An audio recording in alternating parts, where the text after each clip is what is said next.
ನಾವೆಲ್ಲರೂ ಕೂಡ ಒಗ್ಗಟ್ಟಾಗಿ ನಮ್ಮ ಭಾಷೆ, ಕರ್ನಾಟಕದಲ್ಲಿ ಕನ್ನಡನೇ ಸಾರ್ವಭೌಮ ಭಾಷೆ, ತಮಿಳುನಾಡಲ್ಲಿ ತಮಿಳೇ ಸಾರ್ವಭೌಮ ಭಾಷೆ, ಆಯಾ ರಾಜ್ಯದಲ್ಲಿ ಆಯಾ ಭಾಷೆನೇ ಸಾರ್ವಭೌಮ. ಎಲ್ಲಿ ಕರ್ನಾಟಕದಲ್ಲಿರ್ತಕ್ಕಂಥ ಎಲ್ಲರೂ ಕನ್ನಡ ಮಾತನಾಡಬೇಕು, ತಮಿಳುನಾಡಿನಲ್ಲಿರ್ತಕ್ಕಂಥ ಕನ್ನಡಿಗರು ತಮಿಳು ಮಾತಾಡಬೇಕು. ಈ ರೀತಿ ನಾವು ಭಾಷಾ ಸೌಹಾರ್ದತೆಯನ್ನು, ಭಾಷಾ ಬಾಂಧವ್ಯನ ಬೆಳೆಸ್ಕೊಂಡು ಹೋದ್ರೆ ನಾವು ನಮ್ಮ ಸಂಸ್ಕೃತಿ ಉಳಿಯುತ್ತೆ, ನಮ್ಮ ಭಾಷೆ ಉಳಿಯುತ್ತೆ. ಇಲ್ಲ ಅಂತ ಹೇಳಿದ್ರೆ ಈಗಾಗಲೇ ಹಿಂದೂ ಧರ ವರ್ಣಪ್ರಯೋಗಕ್ಕೆ ಒಂದು ದೇಶ ಒಂದು ಭಾಷೆ ಏನಾರು ಅದನ್ನ ಮಾಡಿಬಿಟ್ರೆ ಮುಗೀತು. ನಮ್ಮ ಸ್ಥಳೀಯ ಭಾಷೆಗಳೆಲ್ಲ ಮುಂದಾಗ್ಬಿಡ್ತಾರೆ. ಬಹುಜನ ಮತ್ತು ಬಹುಸಂಸ್ಕೃತಿ ಇರ್ತಕ್ಕಂಥ ನಮ್ಮ ದೇಶದಲ್ಲಿ ನಾವು ಯಾವುದೋ ಒಂದೇ ಭಾಷೆ ಇರಬೇಕು, ಒಂದೇ ಚುನಾವಣೆ ಆಗಬೇಕು, ಒಂದೇ ಸಂಸ್ಕೃತಿ ಇರಬೇಕಂದ್ರೆ ತುಂಬ ನಷ್ಟ ಆಗುತ್ತೆ, ತುಂಬ ಹಾನಿಯಾಗುತ್ತೆ. ಅದರಿಂದ ನಮ್ಮ ಸಂಸ್ಕೃತಿಗೆ ಹಾನಿ ಆಗುತ್ತೆ, ನಮ್ಮ ಭಾಷೆಗಳಿಗೆ ಹಾನಿ ಆಗುತ್ತೆ ಅಂತೇಳಿ ಒಂದು ಮಣಿವಣ್ಣನವರು ಒಂದು ಉತ್ತಮ ಹೆಜ್ಜೆ ನಿಟ್ಟಿದ್ದಾರೆ. ನಿಜ, ಕುವೆಂಪುರವರ ಏನು ಅವರ ನಿಧನ ದಿನವನ್ನು ಕನ್ನಡ ದಿನ ಅಂತ ಆಚರಿಸಬೇಕು. ಈಗಾಗಲೇ ಹಿಂದೆ ಇದ್ದಂಥ ಯಡಿಯೂರಪ್ಪ ಮುಖ್ಯಮಂತ್ರಿ ಆಗಿದ್ದಾಗ ಕುವೆಂಪುರವರ ಜನ್ಮದಿನವನ್ನು ಕನ್ನಡಿಗರ ಸ್ವಾಭಿಮಾನ ದಿನ ಅಂತೇಳಿ ಘೋಷಣೆ ಮಾಡಿದೆ. ಕನ್ನಡಿಗರ ಸ್ವಾಭಿಮಾನ ದಿನ ಅಂತ ಆ ಕುವೆಂಪುರವರ ಜನ್ಮ ದಿನೋತ್ಸವವನ್ನು ಆಚರಿಸ್ತೀವಿ. ಹಾಗೆ ಅವರ ನಿಧನ ದಿನವನ್ನು ಕನ್ನಡಿಗರ ದಿನವನ್ನಾಗಿ ಆಚರಿಸಬೇಕು ಅಂತೇಳಿ ನಾವೆಲ್ಲ ಕೇಳ್ತಾ ಇರ್ತಕ್ಕಂಥದ್ದು ಅದು ನಮ್ಮ ಆದ್ಯ ಕರ್ತವ್ಯವಾಗಿದೆ. ಸರ್ಕಾರ ಇದನ್ನು ಜಾರಿಗೆ ತರುವಂಥದ್ದು, ಆಚರಣೆಗೆ ತರ್ತಕ್ಕಂಥದ್ದು ಸರ್ಕಾರದ ಆದ್ಯ ಕರ್ತವ್ಯವಾಗಬೇಕು ಅಂತೇಳಿ ನಾನು ಈ ಮುಖಾಂತರ ತಿಳಿಸೋದಕ್ಕೆ ಇಷ್ಟಪಡ್ತೀನಿ. ಎಲ್ಲರಿಗೂ ನಮಸ್ಕಾರ.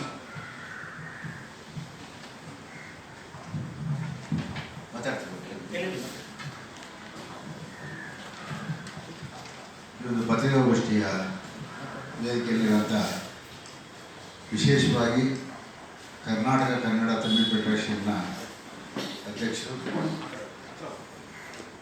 ಕನ್ನಡದ ಕಾಳಜಿಯನ್ನು ಮೈಗೂಡಿಸ್ಕೊಂಡಿರುವಂಥ ಮನೋಹರವರೇ, ಅವ್ರು ಮಾತಾಡೋದು ನೀವು ಇರಲಿಲ್ಲ, ಮಾತಾಡೋದು ತಲಕಾಡು ಚಿಕ್ಕನಗೌಡ್ರೆ, ಮತ್ತು ನನ್ನ ಸ್ನೇಹಿತರಾದ ರಾಮೇಗೌಡ್ರೆ, ಹುಗಾರವ್ರೆ, ಭಾಳ ದಿವಸಗಳಿಂದ ಇಂಥ ಒಂದು ದಿನವನ್ನು ನಾವು ನಿರೀಕ್ಷೆಯಲ್ಲಿ ಇಟ್ಕೊಂಡಿದ್ದೆ. ಇವತ್ತಲ್ಲ ನಾಳೆ ಬರ್ತಾರೆ ಅಂತ ಭಾಳಷ್ಟು ಹಿಂದೆ ನಡೆದಿದೆ. ಇವತ್ತು ಒಂದು ಒಳ್ಳೆ ವಿಚಾರವನ್ನು ಇಟ್ಕೊಂಡು ಇಲ್ಲಿಯ ಪ್ರಭಾಷಕರಿಗೆ ಒಂದು ಸಂದೇಶವನ್ನು ಕೊಡೋಕ್ಕೆ ಹೊರಟಿರುವಂಥ ಮಣಿವಣ್ಣನವರು ಕುವೆಂಪು ಜನ್ಮದಿನವನ್ನು ಕನ್ನಡ ದಿವಸ ಅಂತ ಆಚರಣೆ ಮಾಡಬೇಕು ಅಂತ ಸರ್ಕಾರದ ಮೇಲೆ ಒತ್ತಡವನ್ನು ತರಬೇಕು ಅಂತ ಹೇಳಿಬಿಟ್ಟು ನಿಧನ ದಿನವನ್ನು ಒಂದು ಒಳ್ಳೆ ಸಂದೇಶವನ್ನು ಜನರಲ್ಲಿ ಮೂಡಿಸ್ತಾ ಇದ್ದಾರೆ. ಅದಕ್ಕೆ ಅವರಿಗೆ ಅಭಿನಂದನೆಗಳು.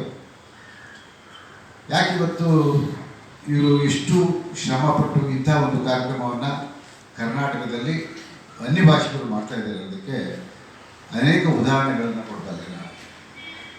1991 ನವೆಂಬರ್ 11ನೇ ತಾರೀಕು ಯಾವ ಸುಪ್ರೀಂ ಕೋರ್ಟ್ ತಮಿಳುನಾಡಿನ ಪರವಾಗಿ ಕರ್ನಾಟಕದ ಕಾವೇರಿ ನದಿ ನೀರನ್ನು ಬಿಡಲೇಬೇಕು ಅಂತ ಕೊಟ್ಟಂಥ ಸಂದರ್ಭದಲ್ಲಿ ಅವತ್ತು ಕರ್ನಾಟಕದಲ್ಲಿ ಅದರಲ್ಲೂ ವಿಶೇಷವಾಗಿ ತಮಿಳಿಗರು ಪಟಾಕಿ ಹೊಡಿತಾರೆ, ಮೆರವಣಿಗೆ ಮಾಡ್ತಾರೆ, ಸಿಹಿ ಅಂತಾರೆ.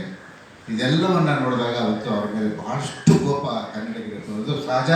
ಅಂಥ ಒಂದು ಘಟನೆ ಅವತ್ತು ನಡೆದೋಯ್ತು.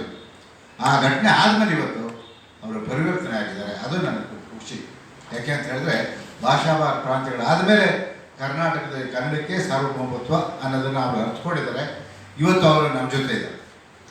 ಇವತ್ತು ನಾವು ಪರಭಾಷಕರಾಗಿದ್ದು ಕೂಡ ಈ ನಾಡಿನ ಬಗ್ಗೆ, ಈ ನಾಡಿನ ಸಂಸ್ಕೃತಿ, ಈ ನೆಲ ಜಲದ ಬಗ್ಗೆ ನಾವು ಕೂಡ ಇಲ್ಲಿ ವಾಸ ಮಾಡುವಂಥ ಸಂದರ್ಭದಲ್ಲಿ ನಮಗೂ ಕೂಡ ಆ ಜವಾಬ್ದಾರಿ ಬರಬೇಕು ಅನ್ನೋ ಒಂದು ವಿಚಾರವನ್ನು ಇಟ್ಕೊಂಡು ಇವತ್ತು ಈ ಒಂದು ಪತ್ರಿಕಾಗೋಷ್ಠಿಯನ್ನು ಮಾಡ್ತಾ ಇದ್ದಾರೆ.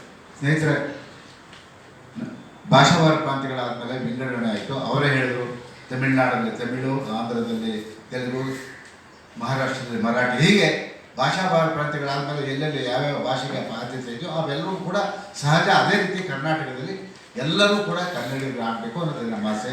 ಈ ನಿಟ್ಟಿನಲ್ಲಿ ಅವರು ಸರ್ಕಾರದ ಮೇಲೆ ಒಂದು ಒತ್ತಾಯವನ್ನು ತರ್ತಾ ಇದ್ದಾರೆ. ಖಂಡಿತವಾಗಿ ಈ ವಿಚಾರಗಳನ್ನು ನಿಮ್ಮಂಥವರು ಮೊದಲೇ ಇದ್ದಿದ್ರೆ ನಿಮ್ಮಲ್ಲಿ ಭಾಷಾ ಸಾಮರಸ್ಯ ಬೆಳೀತಾ ಇತ್ತು. ಅದು ಕುಂಠಿತ ಆಗಬೇಕಾಗಿದ್ರೆ ಎಲ್ಲೋ ಕಿಡಿಗೇಡಿಗಳು, ಅದರಲ್ಲೂ ಇಲ್ಲಿ ಇರುವಂಥ ಕೆಲವು